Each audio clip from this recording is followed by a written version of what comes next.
Reunion म्हणजेच 10वीच्या एखाद्या batch त्यांचं रियुनियन किंवा एखाद्या इंजिनिअरिंग कॉलेजचा शेवटच्या वर्षाची कुठल्या तरी एका वर्षाची बॅच त्यांचं रियुनियन. अशा अनेक कॉलेजमध्ये अनेक शाळांमधल्या माजी विद्यार्थ्यांचं अगदी 1960 साली 10वी होऊन बाहेर पडलेल्या वयाची 75-80पर्यंत आलेल्या व्यक्तींचं सुद्धा रियुनियन आजकाल चालू आहे. This is the greatest benefit of technology. Android phone सगळ्यांकडे आहे, सोशल मीडिया कमीत कमी व्हॉट्सॲप वृद्ध माणसं वापरत आहेत. आणि मग अर्थातच याद्वारे ग्रुप तयार करणं, एकमेकांची चौकशी करणं, एकमेकांचे पत्ते मिळवणं आणि त्या ग्रुपमध्ये त्या बॅचच्या त्या विद्यार्थ्यांना सामील करून घेणं आणि मग एकत्र येण्याचा एक सिलसिला सुरू होतो. मग छोट्या मोठ्या तब्येती जशा आपल्या चांगल्या असतील तसे ग्रुप तयार होतात. तशा काही 100-200 किलोमीटरपर्यंतच्या ट्रिप आयोजित केल्या जातात एक दिवसाच्या. दूरचं असेल तर 2 दिवस राहण्याच्या तयारीतसुद्धा काही हुरहुन्नरी मित्रमंडळी 75 वर्षाचे तरुण एकत्र येतात.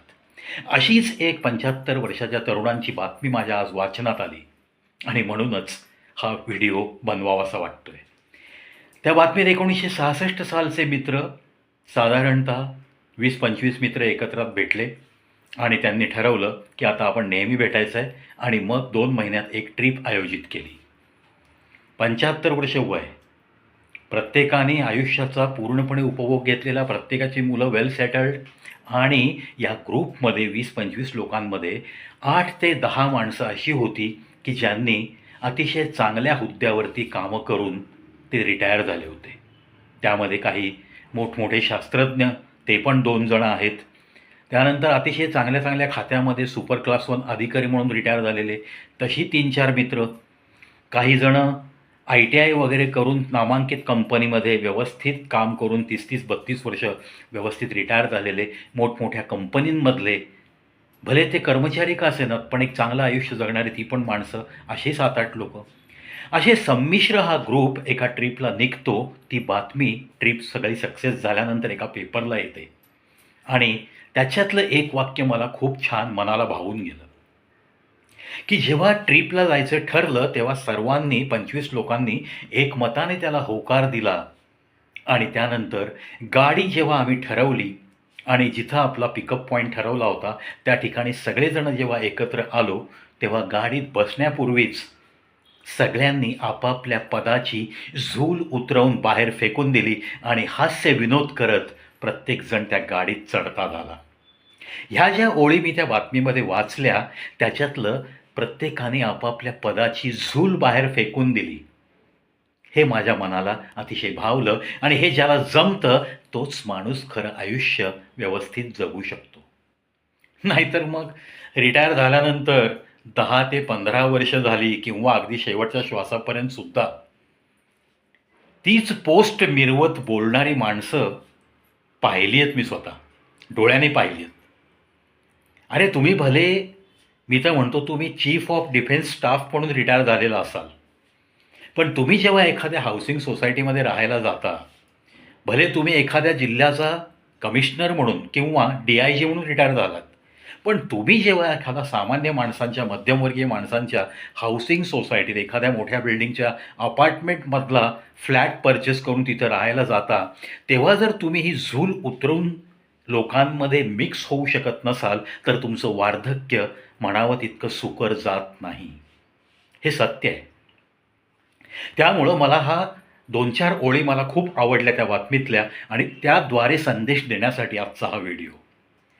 हे बघा मित्रांनो, पद, प्रतिष्ठा, तुम्ही काय काम करता, कुठून तुम्ही रिटायर झाला, ह्या गोष्टी जेव्हा तुम्ही त्या खुर्चीवरनं पाय उतार होता त्याच दिवशी सगळं संपलं पाहिजे.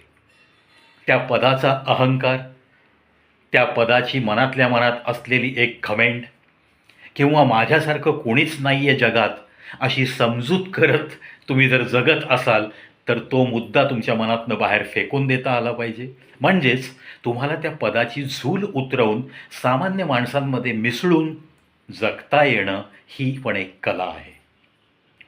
उदाहरणार्थ तुम्हाला मी सांगेन की आज आपल्या भारत देशातलेच जे की खूप सुप्रसिद्ध असे मंत्री आहेत, नितीन गडकरीजी, त्यांची अनेक भाषणं मी ऐकली आहेत.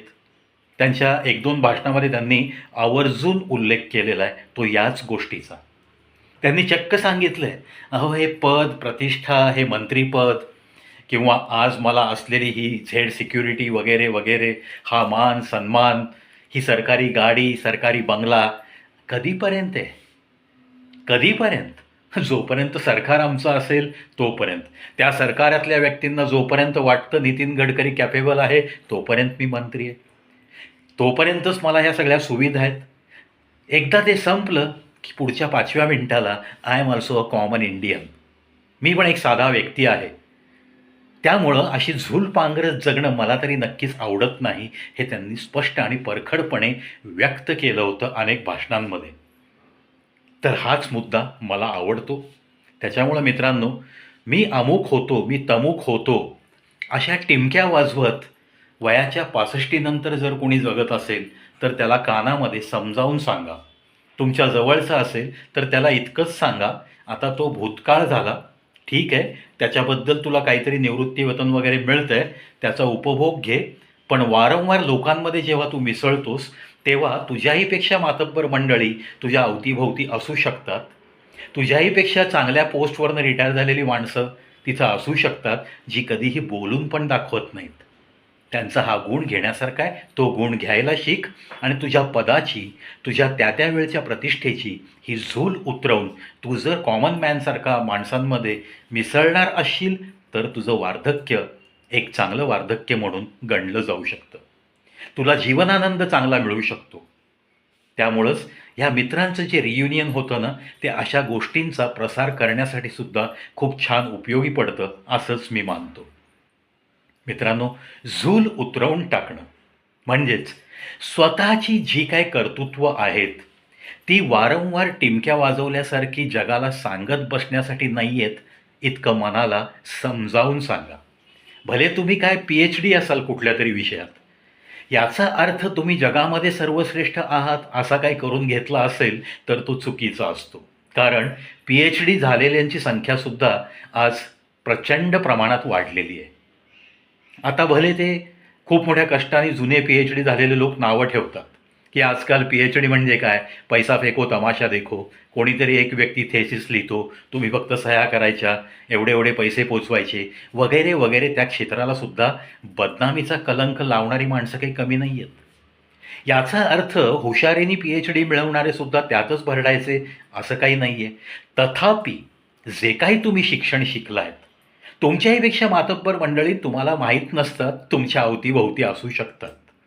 कारण ती टिमक्या वाजवत नसतात, त्यांनी झूल उतरवून ठेवलेली असते. ती झूल घेऊनच ते रिटायर झाल्यानंतर सगळ्या समाजामध्ये मिसळत फिरत नसतात. मला अक्षरशः आवर्जून सांगावंसं वाटतं, हां ठीक आहे, तुमच्या डिपार्टमेंटच्या मीटिंग असतील, तुमचा ड्रेस कोड ठरलेला असेल, त्या त्यावेळेस तुम्ही तुमच्या रँकप्रमाणे तुम्हाला कॅप दिल्या असतील, तर त्याप्रमाणे तुम्ही युनिफॉर्म घालून त्या त्यावेळेचा ड्रेस कोड वापरून त्या त्या मीटिंगला तुम्ही नक्की जा एक निवृत्त अधिकारी म्हणून. परंतु तुम्ही ज्या वेळेस अधिकारावर होता त्याच पद्धतीने जर तुम्ही त्या मीटिंगमध्ये वागणार असाल तर मात्र तुम्ही कुठेतरी चुकताय. कारण ते आता सगळं विश्व संपलेलं आहे. Dress code is decided to differentiate your ranks. त्या मीटिंगमध्ये इतर लोकांना, कॉमन मॅनला किंवा इतर तुमच्या सहकाऱ्यांना माहिती व्हावं की हा कोणत्या रँकमधनं रिटायर झाला आहे आणि त्याप्रमाणे त्यांनी त्याच्याशी अदबीने, त्याच डिसिप्लिननी थोडंसं वागावं, यासाठी हा ड्रेस कोड केलेला असतो. याचा अर्थ असा नाही आहे की मला आता समजा एखाद्या डिफेन्सच्या लोकांची मीटिंग आहे आणि एखादा ब्रिगेडियर म्हणून रिटायर झाला आहे, ठीक आहे ना, त्याला ड्रेस कोड वेगळा दिला आहे, तो ड्रेस कोड घालून आला आहे, त्याची कॅप लाल आहे. इतर मग कॅप्टन, मेजर यांच्या कॅप लाईट ब्लॅक कलरच्या आहेत. ठीक आहे ना, मग ही पी कॅप घातलेली ब्लॅक कलरची माणसं लाल टोपी घातलेल्या व्यक्तीशी थोडीशी अदबीने वागणारच आहेत. पण याचा अर्थ असा नाही की लाल टोपी घातलेल्या ब्रिगेडियरनी मी अजूनही ब्रिगेडियरच आहे अशा पद्धतीने 4 हात ठेवून दूर राहायचं, कमीत कमी बोलायचं आणि इतर लोकांना तुच्छच लेखून त्या मीटिंगपुरता 1 तास हजेरी लावून निघून जायचं. So this is very bad habit. म्हणजेच ती व्यक्ती ती झूल उतरवून टाकू शकली नाही हे तो जगजाहीर करतो. याचाच अर्थ या मीटिंगमध्ये जेव्हा तो बाहेर पडतो तेव्हा तो एकलकोंड आयुष्य जगत शेवटी शेवटचा श्वास घेतो हे निश्चित आहे. जी व्यक्ती ही झूल उतरवून प्रत्येक माणसाला माणूस समजून, भलेही तो त्याच्यापेक्षा कनिष्ठ म्हणून काम केलेला त्याच्या अवतीभोवती का असेना, पण हे ज्याला जमतं तोच एक चांगलं मानवी आयुष्य जगून या दुनियेला अलविदा करू शकतो, शेवटचा टाटा करू शकतो, असं माझं तरी मत आहे. त्यामुळं झूल उतरवणं हे खूप आवश्यक आहे. मी काय होतो, फॉरगेट ऑल द पास्ट. तू आता काय आहेस after retirement, what you are now. You are just a common man getting some pension about your continuous service in your department. Nothing else. त्याची टिमकी, त्याची तुम्ही मी अमुक होतो तमुक होतो याच गोष्टी सांगत फिरण्याची वय वर्षे 65 ते शेवटच्या श्वासापर्यंत काही गरज नाही आहे. विसरा, या गोष्टी विसरता आल्या पाहिजेत. अधिकार एकेकाळी मला होते, त्या वेळची ती गरज होती, त्या अधिकारापर्यंत मी पोहोचलो, हा नशिबाचा भाग आणि माझ्या कर्तृत्वाचा भाग नक्कीच कौतुकास्पद आहे. डेफिनेटली तुमचं कौतुक नक्कीच करणार सगळा ग्रुप. पण तीच झूल घेऊन जर तुम्ही सगळ्यांना प्रत्येक वेळेस भेटत असाल तर मात्र तुम्ही त्या ग्रुपमधून एकटे पडू शकता. मित्रांनो, जाता जाता या बातमीतला हा शब्द आवडला आणि त्याच्यावरनंच एक सामाजिक छोटासा संदेश देण्यासाठी असे काही लोक असतात आपल्या अवतीभोवती. पहा, तुमच्या ग्रुपमध्ये असा कोणी जर असेल की मी अमुक होतो तमुक होतो याच बडाया मारत ग्रुपमध्ये असूनसुद्धा ग्रुपमध्ये नसल्यासारखा वागत असेल आणि त्याचं वय जर 65पेक्षा जास्त असेल तर त्याला थोडीशी बाजूला घेऊन एकेकाने जाणीव करून द्या. अरे, तुझी झूल अजून उतरली नाही का, हे त्याला सांगण्याचा प्रयत्न करा. डेफिनेटली त्याच्यामध्ये हळूहळू सुधारणा नक्की होईल आणि तो सुद्धा तुमच्या ग्रुपमध्ये मस्त हसत खेळत छानपैकी आयुष्य एकत्रातलं जगू शकेल असं मला तरी वाटतं. सुनो सुना और अपनी ज़िंदगी को कल से आज थोड़ा बेहतर बनाओ. बढ़िया स्लोगन है ना. Kavi Praveej show, the only YouTube channel with a lot of videos, with some unique videos like this one. 7,822 videos, बहुत बड़ा खजाना देने की ये प्रवी की कोशिश है. दोस्तों, अभी तक अगर किसी ने सब्सक्राइब नहीं किया होगा, ज़रूर try to subscribe. Don't miss this golden opportunity which is free of cost. आजकाल कॉलिंग फ्री आहे, आजकाल छोट्या पॅकमध्ये तुम्हाला 1 GB डेटा मिळतो आहे. त्यामुळं आपण असे एखादे महत्त्वाचे व्हिडिओ आपल्या ओळखीच्या व्यक्तीचे एखादा तरी पाहावा असं मनातल्या मनात वाटलं पाहिजे आणि असं मनापासून वाटत असेल तरच सबस्क्राईब करा.